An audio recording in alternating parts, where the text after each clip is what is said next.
शिवम दुबे लगभग ये चेस कर दी थी, अपने सिंगल हैंडेडली कर दी थी, मैच जितवा दिया था। क्या इनिंग्स खेली है, हैट्स ऑफ। और श्रेयस अय्यर पानी पिलाने के लिए आया वो बंदा, तो ऐसे बैठने के लिए आया वो, ऐसे थोड़ी कि गेम टाइम मिलेगा, कुछ नहीं मिलने वाला, ऐसे ही आया वो बंदा, बस फ्री था तो बुला लिया हमने ऐसे ही श्रेयस अय्यर को। यार मत करो। वहां से वो मिचेल सेंटनर 3 विकेटें ले गया, टिम साइफर्ट ऊपर से तोड़ गया बैटिंग में उनका, संजू सैमसन का स्टांस समझ नहीं आ रहा है। बहुत सी बातें आज वो करते हैं, सारी बातें होते रहेंगी। हाँ, उस दुबे की इनिंग्स, सेंटनर की बॉलिंग, साइफर्ट की इनिंग सब, लेकिन पहला सवाल, श्रेयस अय्यर को इस स्क्वाड में क्यों लिया? हाँ, वो बंदा तिलक वर्मा की रिप्लेसमेंट है, मान लिया, लेकिन किसी और को ही ले आते अगर ऐसे ही सिर्फ बेंच करना था। उस बंदे को क्यों लाए? भाई पहले कुछ नहीं बोला, क्योंकि हाँ, Ishan Kishan T20 World Cup की स्क्वाड में है, फॉर्म में रखना जरूरी है, गेम टाइम देना जरूरी है, ऑल ओके। लेकिन कल जब आपने बोला ईशान किशन इंजर्ड है, वो बंदा नहीं खेल पाएगा, बैट नहीं उठा पाएगा, तो कल क्यों नहीं श्रेयस को मिला मौका? किसी और यंगस्टर को ले आता, अगर ड्रेसिंग रूम का ही कोई आइडिया देना था आपको। भाई ये बात बिल्कुल पल्ले नहीं पड़ी। और इंडिया कल का मैच वैसे ही 50 रनों से हार चुकी है। शिवम दुबे ने अकेले कोशिश करी मैच जिताने की। वहां पे न्यूजीलैंड की पहले बैटिंग आती है, इंडिया टॉस जीत के पहले बॉलिंग लेती है, और टिम साइफर्ट और डेवन कॉनवे की वो बहुत तगड़ी पार्टनरशिप होती है। साइफर्ट ऊपर से तोड़ के जाता है 36 बॉल 62, कॉनवे का 50 नहीं होता, लेकिन बहुत अच्छी बैटिंग करता है, 23 बॉल 44 वो बंदा करके जाता है। उसके बाद थोड़ी विकेटों की झड़ी लगती है अच्छे से, क्योंकि आप 100 रन पे एक भी विकेट नहीं होते, वहां से आपके 137 पे 4 या 5 आउट हो जाते हैं। उसके बाद जो विकेट गिरी ना, उसने आपका स्कोर कहीं ना कहीं और 10-20 रन कम कर दिया। हालांकि ये बहुत ज्यादा प्रूफ हो गया इंडिया के रिस्पेक्ट में।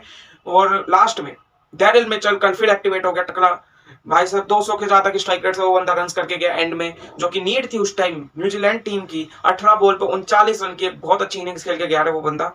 और और क्या बोले, अब 215 का टारगेट। उसके बाद इंडिया बैटिंग करने आती है।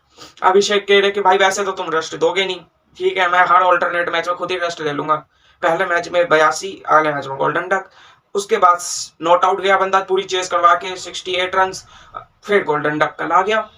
भाई कह रहा मैं खुद रेस्ट ले लूंगा, रिस्क नहीं लेने का, T20 वर्ल्ड कप है, मेरे को थोड़ा प्रॉपर रेस्ट भी चाहिए, इंजर्ड नहीं होना। ऑल गुड, बहुत अच्छा प्लान है ये, बहुत बढ़िया। और उसके बाद देखोगे संजू सैमसन, भाई ठीक है, आपको लक भी मिल गया कल, आप टाइम भी ले लिया, आपने कुछ अच्छे शॉट्स भी खेले, लेकिन आप सेंटनर के सामने कैसे खड़े थे भाई? तीनों स्टंप्स ओपन है, आप चौथे स्टंप पे भी नहीं, 5वें स्टंप के करीब खड़े हो। सेंटनर जैसा बॉलर, जो उस पिच पे बॉल इतनी ग्रिप हो रही है, पड़ के कहीं ना कहीं कभी सीधी हो जा रही है, कभी टर्न मार रही है, तो वो तो ऑब्वियसली गेम में फिर बहुत आगे हो जाएगा आपसे। पहले ही वो 2 मैचों में 2 बार आउट कर चुका था संजू सैमसन को, अब 3 में 3 हो गया वो आंकड़ा। वो मतलब देखोगे हमारे स्पिनर्स की बॉल इतनी नहीं कर रही थी ग्रिप और टर्न, वो पेस का भी डिफरेंस था, और वो लाइन और लेंथ का भी डिफरेंस था। वहां पे सोडी को भी मिल रही थी भले ही टर्न, हाँ दुबे ने उनके एक ओवर में भाई पेल पाल दिया, लेकिन उससे पहले के ओवर देखो, उन्हें भी टर्न ग्रिप मिल रही थी, वो स्पीड मैटर कर रही थी, वो डाल रहे थे, कब 80 के 90 के बीच की स्पीड चल रही थी, कभी कभार तो 80 से भी नीचे जा रही थी स्पीड सेंटनर की। वो देखोगे जो बॉल पे संजू आउट हुआ भाई, ना पैर निकला आगे ना कुछ हुआ, ऐसा लगा अपनी जगह पे खड़े खड़े जहां पे है वो बंदा वहीं से वो बॉल खेलने निकल पड़ा। होप में बल्ला चलाया था बस एक कि हाँ बॉल लग जाएगी बल्ले से, लेकिन ऐसा कुछ हुआ नहीं, सीधा क्लीन बॉल। संजू की फॉर्म थोड़ी नहीं है, इस मैच में भी देख लो, पिछले मैच में भी देख लो, इस सीरीज में ही देख लो, ट्रिगर मूवमेंट पे इतने सवाल उठा रहे थे कमेंटेटर लोग भी जब मैं देख रहा था तो। और पीछे ईशान किशन बैठा है।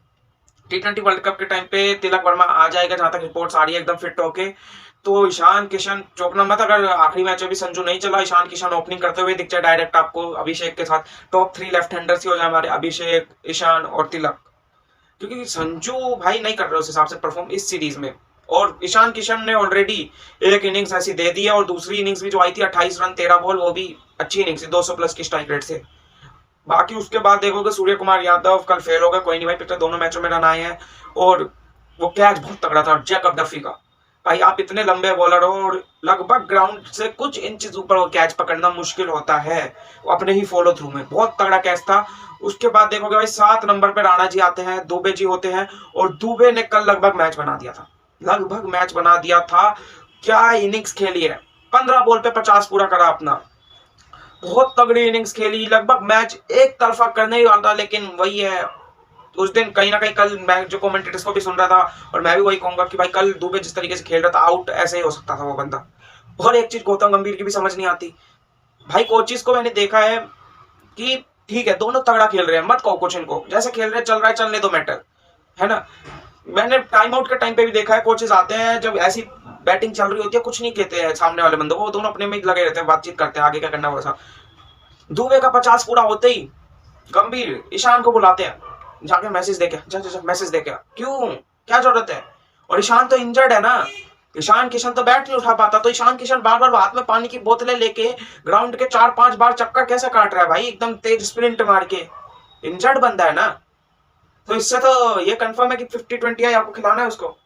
इंजर्ड कुछ नहीं है, वो आपको बस एक अपना टेस्टिंग करनी थी, वो आपने कर ली है भाई। लेकिन दुबे की इनिंग्स ध्यान से नहीं जाएगी। दुबे ने जो कल करा, लगभग एक अपने दम पर इंडिया को मैच जितवाने चल पड़ा था वो बंदा, और लगभग जितवा देता अगर वैसा रन आउट नहीं होता, वैसे तरीके से आउट नहीं होता। मैं भाई ऐसे ही एक जगह देखा, भोजपुरी कमेंट्री वाले कह रहे हैं 0 सिविक सेंस, बॉल जा रही है तो हाथ लगाने की क्या जरूरत है बॉलर को। भाई छोड़ो यार ये सब बातें। लेकिन सीरीज अपने नाम हो रखी है, तो वैसी कोई टेंशन की बात नहीं है, चिल मोड रहना है ना। बस यही, अगर 5 T20 आई में टॉस जीत गए तो थोड़ी देख लो, पहले बैटिंग करके भी डिफेंड करके देख लो, ड्यू के अंदर काम आ जाए, क्या पता T20 वर्ल्ड कप में ही ऐसा सिनेरियो अपने सामने पड़ जाए। 3-1 हो गई अब सीरीज ऑलरेडी लॉक इन हो गई थी पिछले मैच में ही, आखिरी मैच बचा है सीरीज का। अब देखना ये है कि 3-2 होता है या 4-1 होता है। इंडिया तो ये सीरीज अपने घर लेके जा चुकी है ऑलरेडी, ट्रॉफी अपने नाम कर चुकी है, बस देखना है 3-2 या 4-1।